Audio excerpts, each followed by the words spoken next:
Welcome to the TDC Today Show communities. My name is Sue Roscoff. The Disability Channel, or TDC, is out of Toronto, Ontario, Canada, showcasing abilities. TDC is committed to providing quality digital media production services, education, and employment programs by and for persons with disabilities and veterans. TDC offers digital media production, video production, post-production, social media, and podcast creation, production, and support. TDC offers education and employment programming, which includes digital media courses to persons with disabilities who are unemployed and underemployed. TDC also offers community partnerships. Through partnerships and sponsorships, community partners and organizations become ability champions by supporting media created by and for people with disabilities. We are your USA team, and we are so excited to bring in some wonderful friends to join us tonight. So first up, I'm going to go ahead and bring in Marianne of Waikiki. She's been a longtime friend of our show and longtime friend. We go way back at this point. So I'm so glad to have you here tonight. If you can go ahead and share a little bit about who you are, and we love what you do. So come on in, Marianne. Well, aloha, and thank you so much, Sue and Emily and Kurt, for hosting the show. I'm Marianne Ambrose. I go by Marianne of Waikiki. It's my sign language name, my book author name. And I'm the author of the Acts of Kindness series, featuring 200 folk manus animal character puppets, with a soundtrack by Lucy and the Perfect Wave. So the books are written for animation movies, for ocean cleanup, anti-bullying, which is October is anti-bullying month. We're back to school now, and we're working on the climate change book. And so we have a series of books. I have a YouTube channel now featuring the characters where you can visit YouTube, the Acts of Kindness series, and you can meet our characters in our book, Rabbit Acts of Kindness, No Bully, featuring Harry the Hard of Hearing Rabbit, who has a sign language interpreter chicken named Chelsea the Courageous Sign Language Chicken, and Eve the Finger Spelling Bumblebee. Now, both of them do the ASL 26 letters of the finger spelling alphabet on YouTube. And you can read the chapters of the book. And then we have online courses on Apple so go out and play the Apple app games today, and you can test your sign language finger spelling skills with these app games and your number skills as well. So everybody wins. So it's back to school, and all classroom teachers in the United States of America can receive copies of the books. And we now have 3 coloring books featuring these characters doing the ASL finger spelling alphabet. So teachers with a teacher ID can request books that are reading level 8 and above, but for all ages of the heart. Again, for ocean cleanup, especially of the Great Pacific Garbage Patch between Hawaii and California, where I lived. And I was a sign language interpreter for a deaf man for over a decade. And I got to sail around the Hawaiian Islands as well, sharing the stories of the acts of kindness, of peace, love, happiness, and thanks.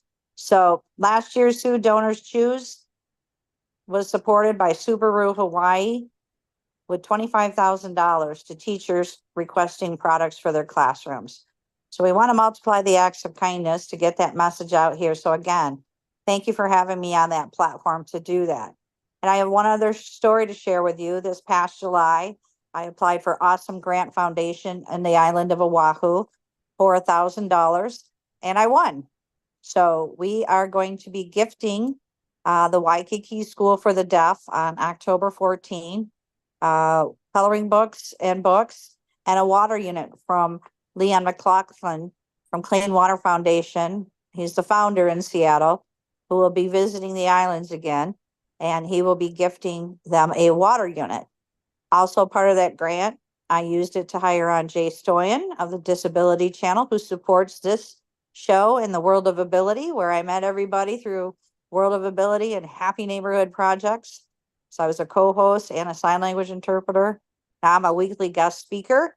And I'm going to be interviewed tomorrow on the Disability Channel with 32 million subscribers.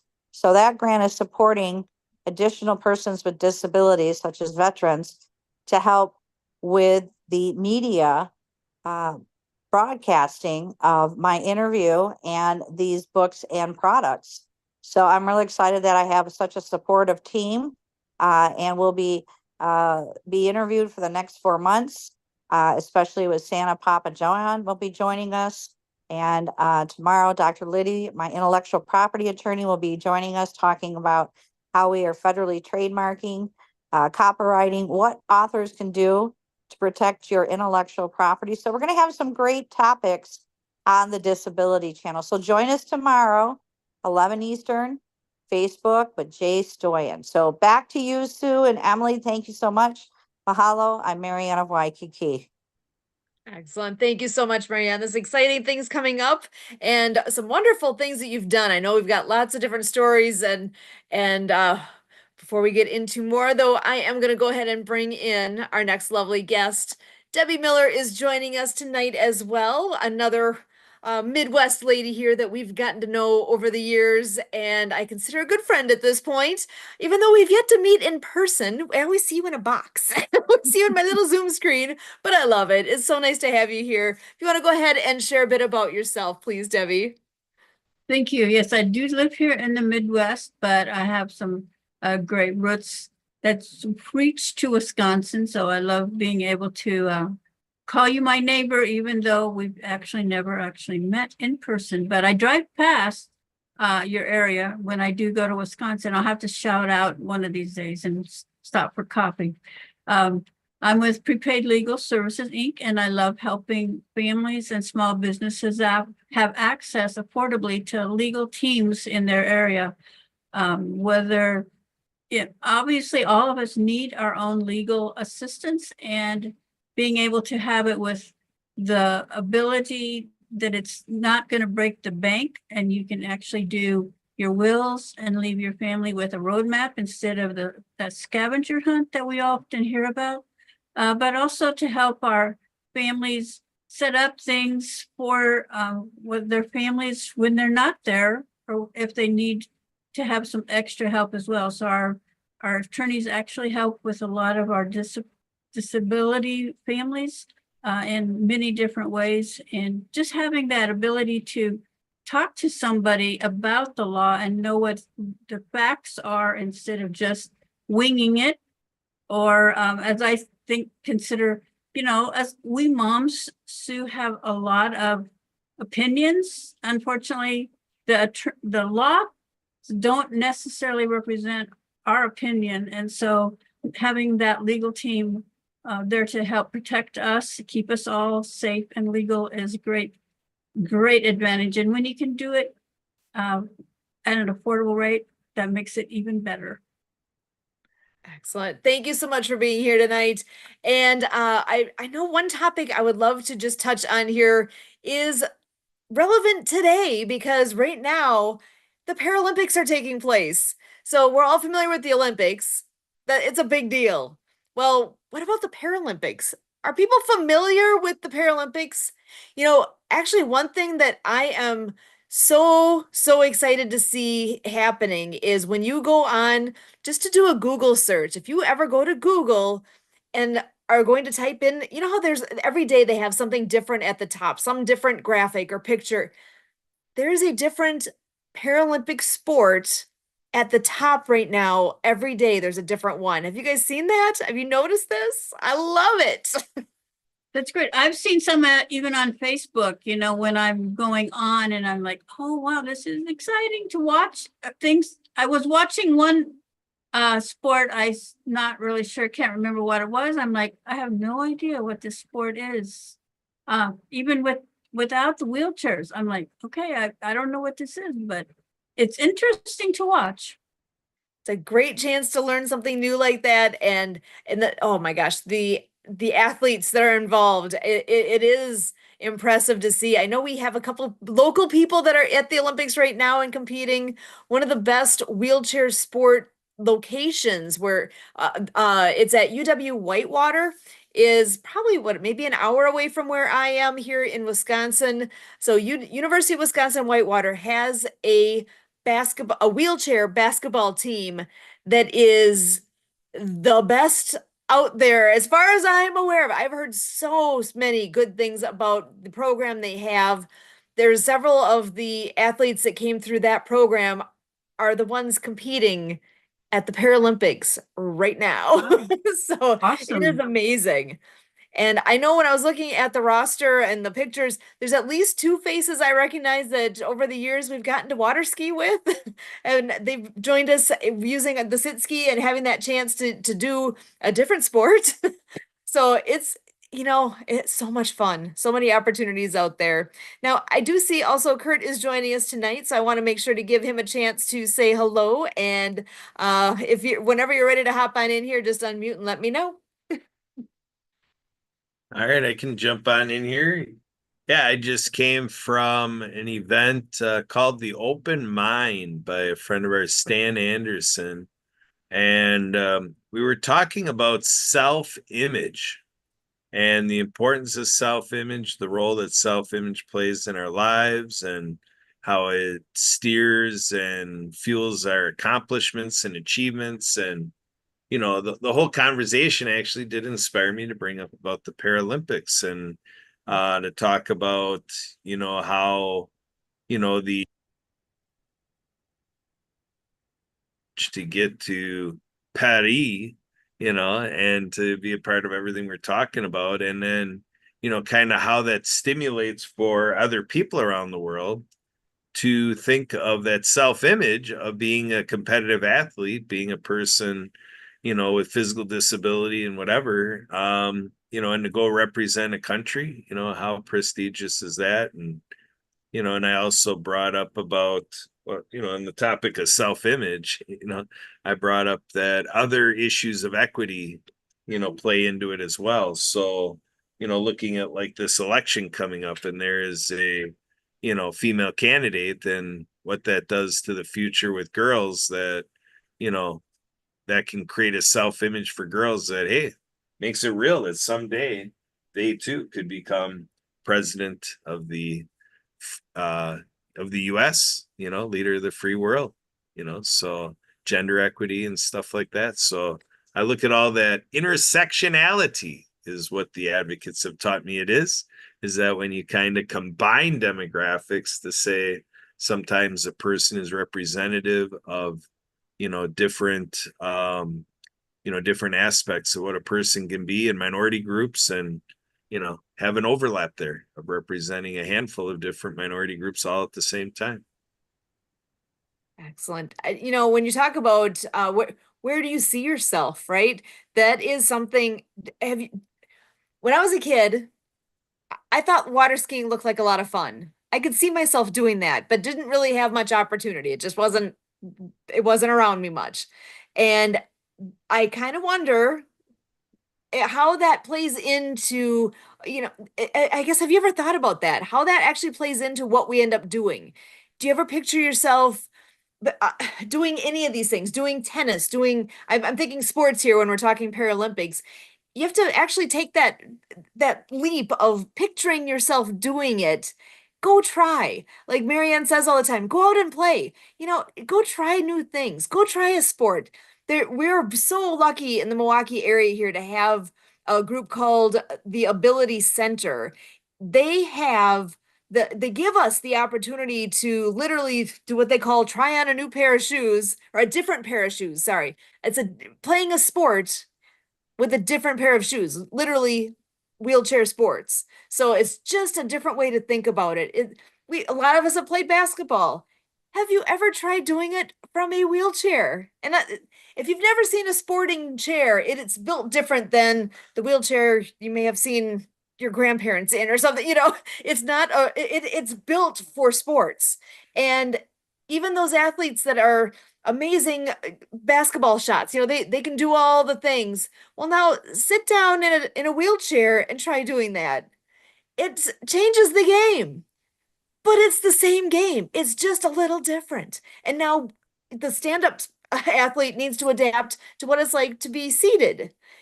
there's adaptations all over the place. And if you picture yourself doing these things, you can do them. Sometimes it just takes a moment for somebody to recommend it, to have that come up in a conversation. If you've never considered it, you're never going to do it. But you know what? Try. Look for these opportunities. It's so much fun. I know, Debbie, you had mentioned in a previous conversation that you've been to some games, I believe was it volleyball games that with the athletes are all deaf. Tell me a little bit about what that's like as an audience member, getting to watch a sport being played maybe a little differently.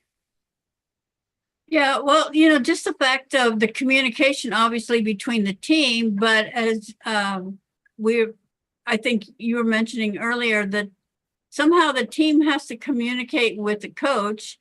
And of course, then there's the referees that are trying to communicate as well. So there's a lot of different aspects to do it. It doesn't really mean it's different, but it's still different. And so it's just a little extra, I don't know, an extra flavor to the whole game that makes it really pretty awesome. So, but it was really interesting to watch, and I get to know. I mean, a sport that I love, and that other people can enjoy it, even though it's different, but it's still the same. And yeah, I guess it's we keep saying that it's same, but it's different, and that sort of is confusing, but that's the way it really is. It's the same, but it's still different. And so, but it doesn't mean it's wrong or right. It just means that you have to, well, as our friend Denise often mentions, you just have to decide whether you're going to do it and then figure out how to do it. And Denise is a pro at figuring out many different ways to do things just because that's what she wanted to do. So Yeah, that's like the water skiing. We tend to do the stand-up water skiing, but there's also sit-down water skiing using a sit ski. It's still water skiing. It's just different. I mean, there's lots of different types of skis out there. It's just another type. And it's all depends on how you look at it, right? I think it's so much fun to consider all the different adaptive sports that are out there that I'm betting people don't even realize are options.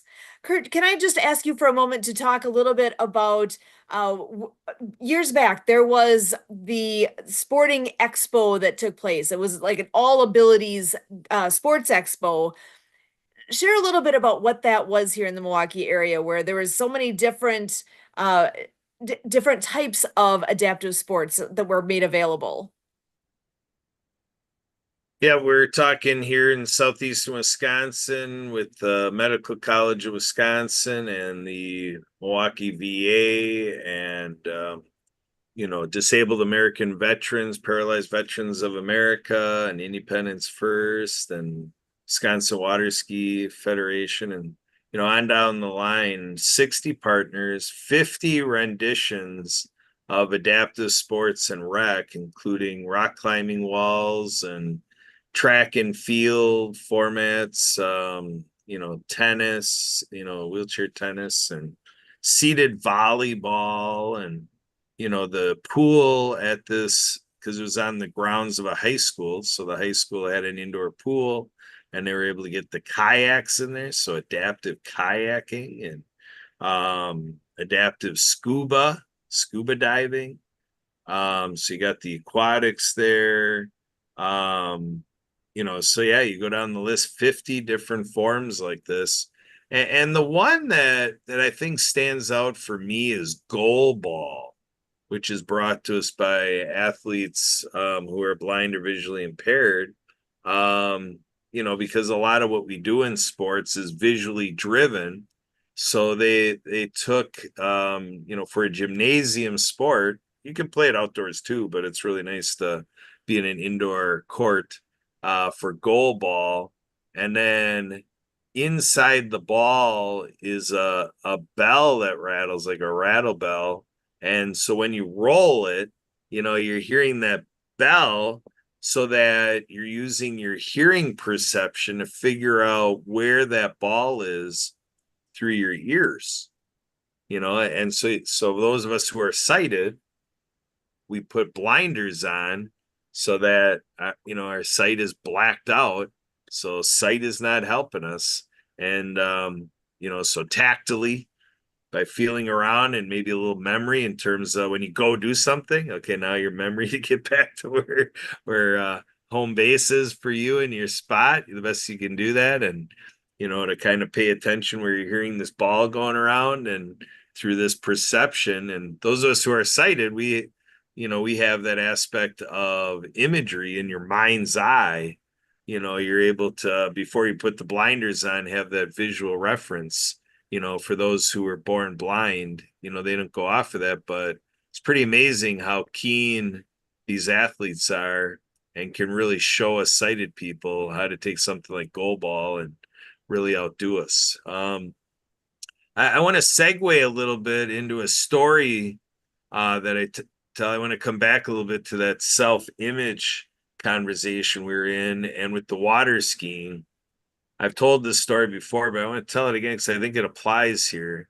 That one night on a Tuesday, a few years back, or a handful of years back, I came up out of the water on a Tuesday night on practice, and I gathered up my skis and I looked over my right shoulder, and there was a gentleman at a tree looking on, and I look over to him like, "Hey, anything you like out there? Does it look like we're doing anything right? What are you thinking?" And it started a little banter, and we got deep into it for a bit there. And I started to find out things about his attraction to the lake and, his lake living and, things that he does around the lake, maybe casting a fishing pole and, liking the aspect of boating and so on and so forth. And I looked at him and I'm like, how about joining the club? And there's just a little taste of the silence there, but this silence went for a while and I persisted. I just looked there and I just let the space, the activity with water skiing was going on in the back. And I just looked at it and I kept my nonverbal communication that, I really want to know, what about joining the club? After that awkward delay, the best he could come up with is, I thought you had to be somebody. Whoa, for me, that was heavy because that's what we do. 100 of us around, doing this activity, and we seem like elitist or something, and it seems like it's untouchable. So, like Sue talked about how she had the access and she could easily jumped in. She didn't. The kids talked her into joining the club, and she made the transition there. But here we have a community member looks on and has this self-image like, oh, that looks like a lot of fun, but it's not for me. I'm not somebody that could do that. So I really get into this advocacy space and community organizing and everything I do. That's what I live for now. I want to make sure whatever we do in life, that the people I'm with form that thing to make sure everybody can do that thing. Back to you, Sue.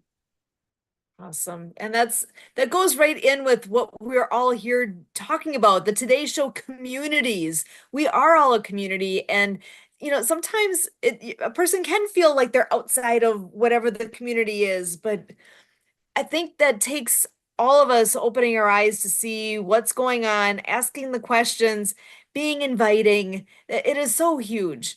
And Marianne, I want to go ahead and pass it back to you, and I'm curious what your thoughts are here. Yeah, well, I wanted to thank you, Kurt, for sharing that story. Uh, I don't know if you had an opportunity to talk to Patty today, but she's a retired teacher who had me on her podcast, and she sends these newsletters, and they're inspiring. And it's a to-do list or a to-be list. And we'll be talking about that in future shows with her and Jay. So I don't know if Kurt had the opportunity to talk to her about that.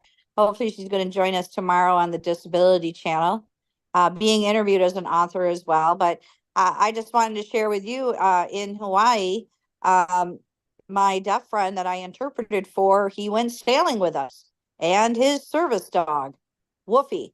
And so they were crew. And, with a person who's deaf, their senses are more attuned with, vision. And so he was a great lookout crew with the captain. And we also were healers. And the captain of the sailboat was a chiropractor, and his wife was an acupuncture instructor in Honolulu. So we got the best self-care after treatment with sailing and talking about self-care too, Kurt. So, we go do these activities, we have great fun, but we need to let our bodies rest, especially with injury. And self-care is what we promote. And we got to become Reiki healers, and it got me some opportunities to sail with other captains, to be hired on and travel on a luxury sailboat around the Hawaiian Islands, which could be very costly to somebody. But I got to do some of that stuff because I learned some other techniques as well for self healing for these athletes. So just sharing the good news with you as well. It was a great opportunity. And yeah, and the service dog went too. Awesome. Thank you so much. So Debbie, I do want to give the mic back to you for just a moment here to share some final thoughts from today. Well, I love being part of this group, and I appreciate hearing all the exciting things and ways of diversity for all the lives of all of our people here in the United States, or all over the world, actually, with the athletes being in Paris right now. So that's just fantastic to help broaden all of our minds and help us to all to dream bigger and look for better and other opportunities. Thank you for having us. Awesome. And I know we talk about the sporting events coming up and that's happening now with the Paralympics, but one more that's coming up. We know the Invictus Games is next February. It's coming fast. I felt like it was so far off in the future, but that's going to be here before we know it. It's next February. It is a Paralympic type sport, but it is for our military friends that are the participants in that. And I am so excited to see where that all goes, what it all includes. And I'm sure we'll be talking more about that in the future here as well. This is a great thing that the Disability Channel is able to participate with, and I'm excited to see what all ends up coming with it. So I just have one last thing to be able to do here. Give me 1 second on my screen. So Emily, I wanted to bring you in so that you can go ahead and share one thing about what is coming up in October for the Disability Channel. So I'm going to go ahead and pass it over to you.